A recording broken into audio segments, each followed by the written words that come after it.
If you want to delete your Deliveroo account permanently, follow these simple steps to ensure your account is removed completely. Step 1. Open the Deliveroo app or website.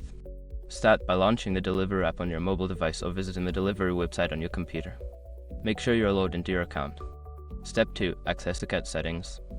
Navigate to the account settings. In the app, tap on the profile icon or menu and look for the account or settings option.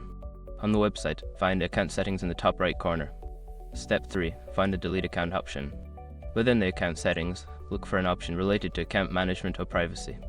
This may be labeled as delete account, close account, or something similar. Step 4. Follow the deletion process. Click on the delete account option. You may be asked to provide a reason for leaving or to confirm your decision. Follow the prompts to proceed with the account deletion.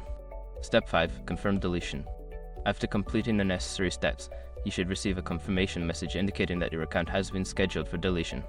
Make sure to check your email for any final confirmation from Deliveroo. Once you have completed these steps, your Deliveroo account will be permanently deleted. If you have any issues, consider reaching out to Deliveroo's customer support for assistance.